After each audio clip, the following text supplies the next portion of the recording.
As a company, in the past 30 years, we have delivered various sorts of projects, most of them being residential. But in the coming few years, which we have undertaken massive jobs such as slum redevelopment. We are doing a slum redevelopment scheme which is spread over 51 acres, which have about 10,000 slum dwellers. The company is already in process of rehousing 1,000 out of them this year into their fixed houses and then developing the scheme over a period spread over the 8 to 9 years.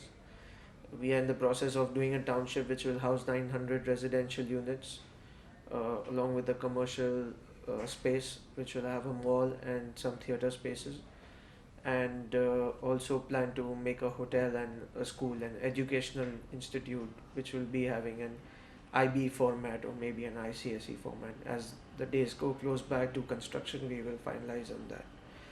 We are putting up two multi-storied 62-story towers in south of Mumbai, which is going to be iconic.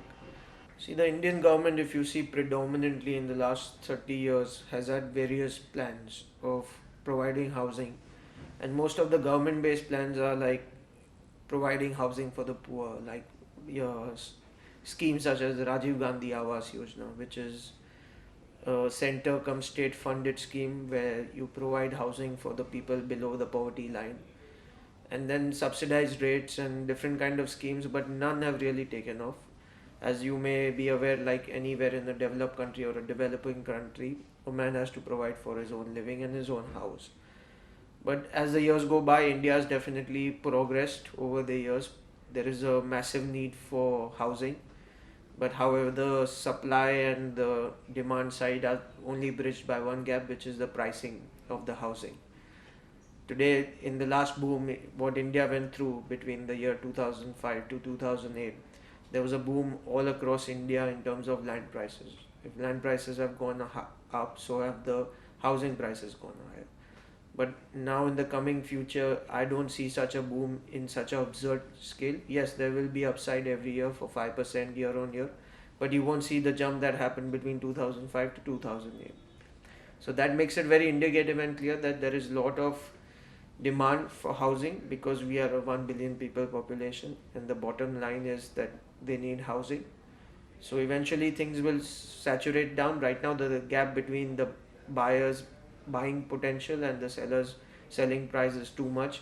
People's economy or people's income has not increased as much as the land prices have increased, but over the years the two will meet at a meeting point and then the things will move forward.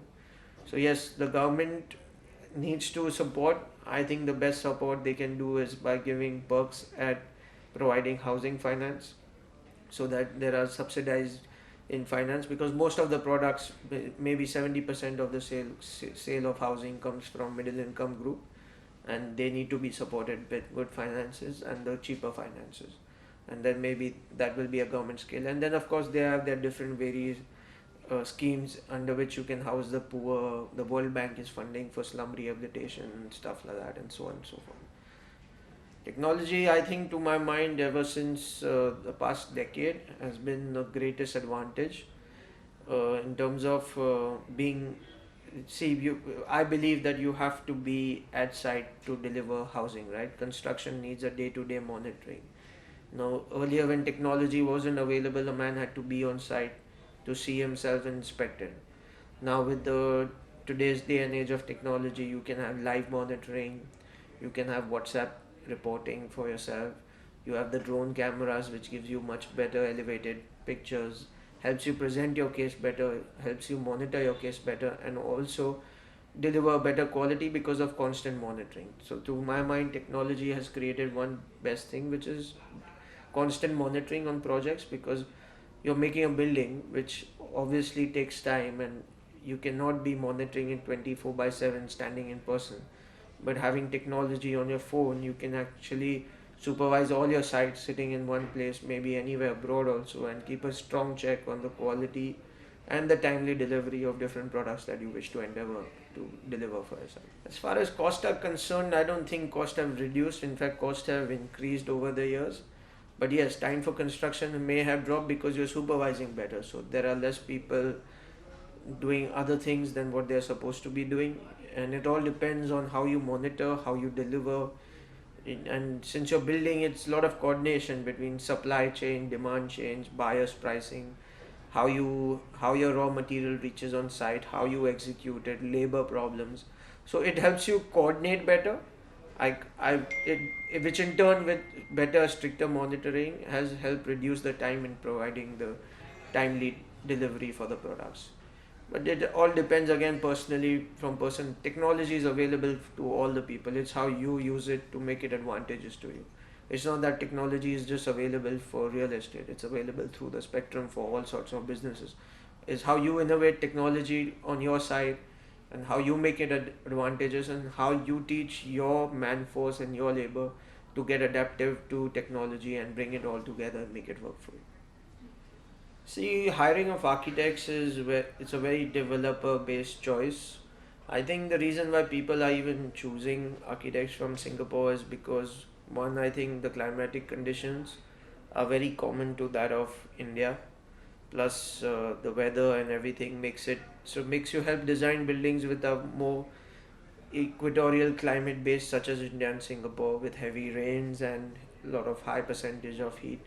Plus, the quality and the detailed finish in terms of what a Singapore based architect can provide as compared to an Indian architect is better. But now I think Indian architects too have moved on the upper side. We all learn from our mistakes. The thing is that Singapore has been delivering for a long time now in terms of quality building and high rise buildings. India was lagging behind, but I think we in the last decade we have at least bridged the gap of last 30 years.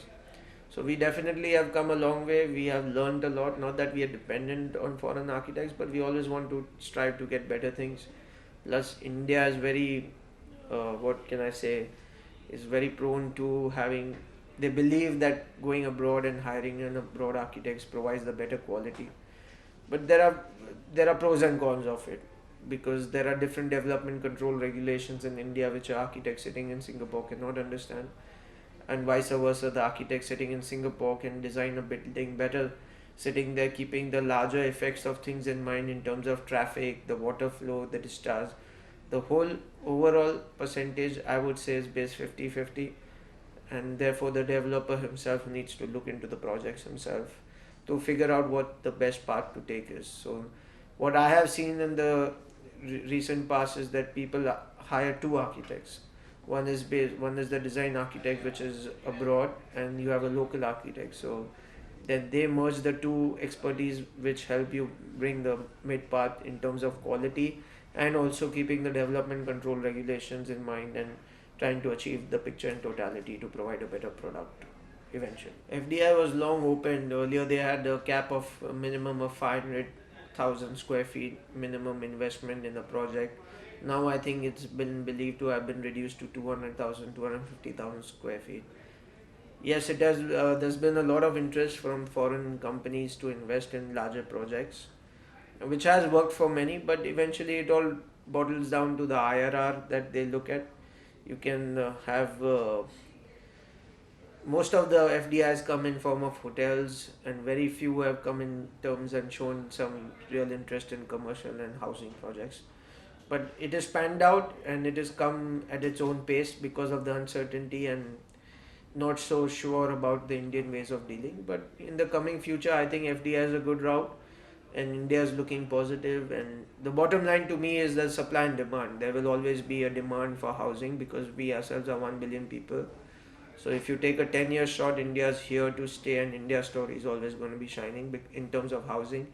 And if there's housing demand, people with a growing economy, there'll be commercial demand, and in turn, when there's commercial, there'll be retail demand. So it's all a chain. You have to wait and watch. It's a long story. It depends on what a cycle you are. To my mind, a real estate company should take 10-year visions and start with 10-10 year. You have a 10-year vision and then you reset your vision after 10 years and have a vision in totality for the next 30 or 40 years. We have a clear vision for 2020, 30, 40 as to where we want to be, and we are well on our way towards moving ahead. I think in developing a country and urbanization, I think private developers in a country like India, where democracy matters the most and every man is for himself, private developers is the key forward because everything is based on supply demand, and as buying and selling. Unless most of the projects aren't government funded, you don't see big housing projects which are being sold to public are taken over by government. It is private players. So now the good thing is when it's a private player, it ensures delivery because there's vested interest to make sure the project delivers, plus the quality, and plus there's competition with different guys and different developers. So eventually the product comes out better. And I think in a country like India, it's the private sector which is moving it forward. If you have seen it with the airports, ever since it was privatized, it has changed the face of this country. Now there are talks about doing the railways under privatization. So anything private in this country is doing well. Of course, government works well, but it has its own pros and cons.